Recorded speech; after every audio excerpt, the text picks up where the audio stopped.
Ayun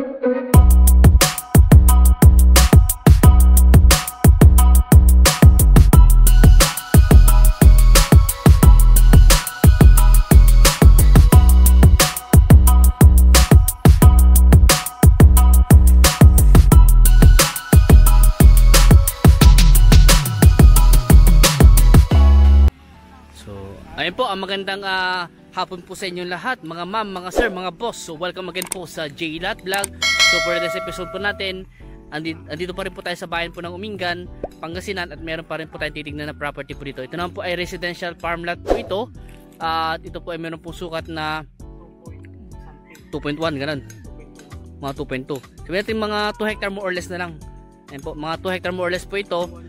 Na ano yung kabuuan daw po nung kanyang titulo ay 3 hectare po ito, pero ito nga ito na po yung binebenta, pero isa-subdivide po itong residential, itong bahay po. Kasama po kasi sa 3 hectare po itong bahay. So isa-subdivide po natin yan. Ito lang po yung ibebenta ni sir. Yan po.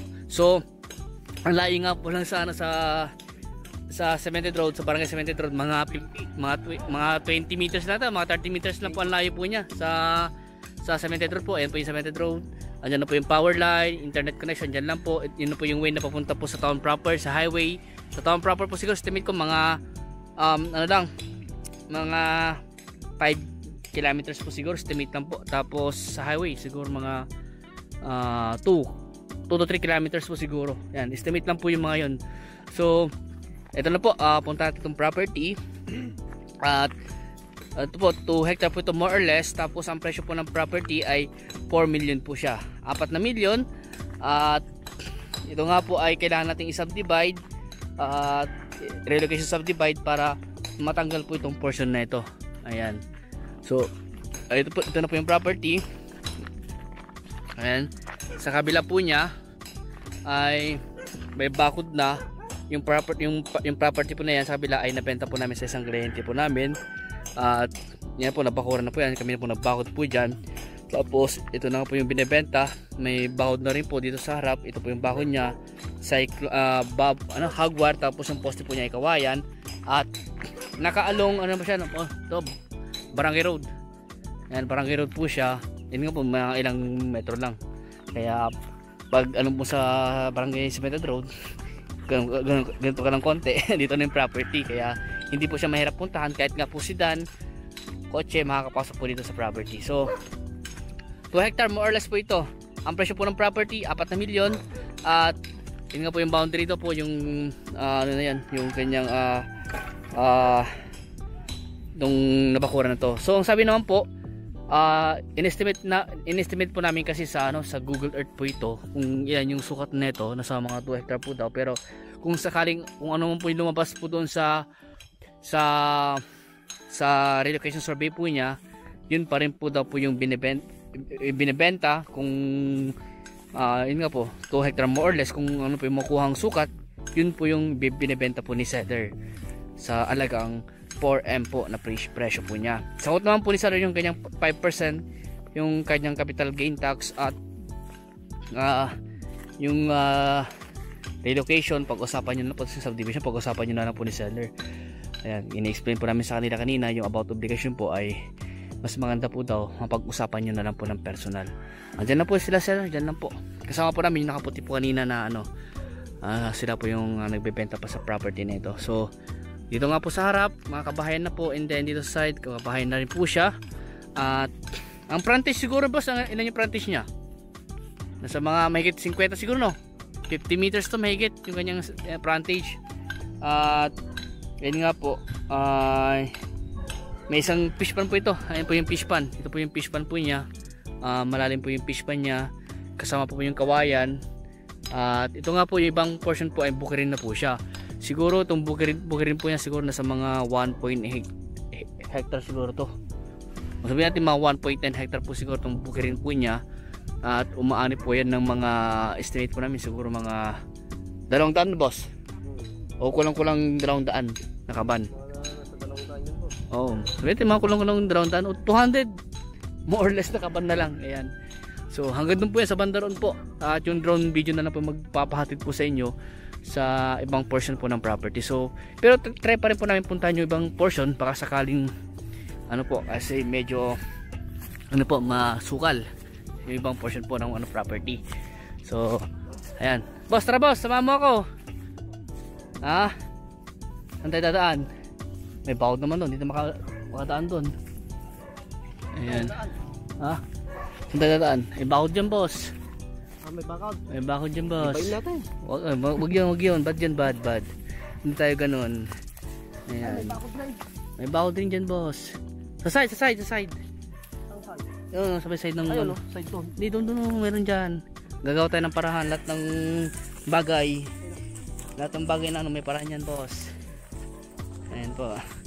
So, kasama ko si Boss Ronald na lilibutin tong property na ito. Kaso nga lang, talagang may bakod nga talaga. Ayan, papatayin ko muna.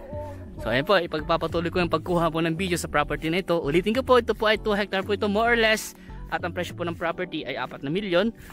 At hindi po siya mahirap puntahan. At ito nga po ay rice field po siya, rice farm. At maganda nga po, kabahay na po ito. Ayan. Kaya hindi po nakakatakot po dito sa property na ito. Ang layo po niya sa ano po, sa highway siguro yun nga mga 3 kilometers or mga 2 kilometers lang na, boss. Tapos sa palengke mga ilang kilometro lang, 5 or 7 kilometers po siguro. Estimate lang naman po yun. Sa T-Plex Carmen mga 20 minutes driving po. Ayan. Ayan, napahing tuloy ako. At dito po kitang kita po yung bulubundukin po ng Caraballo Mountain. Ayan. At tahimik po yung lugar, malinis po yung property. Overlooking po siya. Ayan. At yun nga po yung kabila, nabenta po namin sa isang kliyente po namin yan. Last year po yun, yung nabenta po namin sa kanya. Siguro mga October yata, ganun. So sa mga gusto po ng ganito, pwede rin po i-develop kagaya po sa kabila, pwede nyo po i-develop na ganito rin. At sa mga pwede po ito, mga panabong na manok, ano pa, mga bigyan mo tayo ng mga fruit bearing trees, pwedeng gawing resort. At ano pa magandang gawin dito, boss? Inuman. Hindi, bad yun joke lang. Patalastas lang. Calamansi farm yan. Calamansi farm yan, maganda dito, Calamansi farm. At dragon fruit farm, yan mga yan, maganda dito yan. Kambingan din, pwede rin mag-alaga ng kambing dito. Mga panabong na manok, yun nga, pwede rin sa mga miring panabong. Ayun po, maganda po siya. Ang ganda nga, oh. Bundok na, bundok na bundok. Pwede rin farming. Ayan, pwede kayo gusto ituloy po sa pagbubukid, pwede naman po sa mga palay. Gulay, pwede rin po ito. Pwede gawing fish pan, ayan, pwede rin po sa mga mahilig po mag fish pan. Source of water po dito, deep well. Ewan ko lang po kung may nawasan na sa barangay road. Wala pa. So, deep well. Ito po yung ano po, bulbundukin po ng Caraballo. Kitang kita po dito. Ayan po. Mga naghanap po ng ganitong ano po, farm, baka ito na po yung nahanap nyo. Flat terrain po siya, patad po siya, pero may mga part po na medyo may pa slope po, pero karamihan po flat po siya. Ayan. Panoorin po yung kanyang drone video po para makita nyo po yung itaas po ng property. Pilitin ko po 2 hectare po more or less. Presyo po 4M po. Yung titulo po niya TCT. Buhay pa lang po yung nakapana sa title. Di ko na po natanong kung tax updated po, pero kung sakali po babayaran po nila yun yung seller about sa kanyang amilyar na tinatawag. At yun nga po, sa ngayon may ginagawa sila dito sa part na ito. Yung sa bilang property na benta namin, ayun, ginawa nilang kambingan yung ibang portion, tapos iba may alaga silang baka. Ayan. So ayan po. Ang boundary po niya siguro estimate ko doon din sa bakod siguro doon, no? May bakod doon pag ganyan yan. Hindi nakabakod na yan. Wala pa yung bakod sa baba Tingnan natin may bakod sa baba. Wala pang bakod, boss. Pagkakalam ko niyan, boss, sa harap ay sa kung ano yung muhon doon na sinorbe natin doon, yun din yung bakod niya. Yung boundary niyan, yan, sigurado yan. Pag ganun yan. Ang shape po ng property, rectangle po siya. Ayan, pahaba po itong property na ito. Ayan po. Ano, boss? Ano masasabi mo dito sa property nito? Sabi ko? Ano mga sabi mo? Ayan. Gandhi. May tanong ko sa'yo, boss. Ducks or jutes? Ayan, ano po yan, katuwaan lang po. Ayan. So, kung may katanungan po kayo, tawag lang po kayo sa akin. Andyan na po yung aking number, nakapress mo sa screen. Pwede nyo ako i-message po sa Messenger, sa Viber, sa WhatsApp. Pwede nyo rin po tawagan po dyan. At sa aking number, pwede nyo ako tawagan, i-text. Ayun po. At kung gusto nyo puntahan to, mag-schedule po kayo ng viewing para masamahan po namin kayo sa property po na ito. Ayan. So hanggang dito po muna at maraming salamat po sa inyo lahat po sa patuloy niyong pagsuporta po sa JLAT Vlog. Ganoon din po sa aming team, sa Team Realtors. At pwede kayong mag-join sa aming group, sa Facebook group, Team Realtors Lot Listing Group. Pwede kayong mag-join po dyan.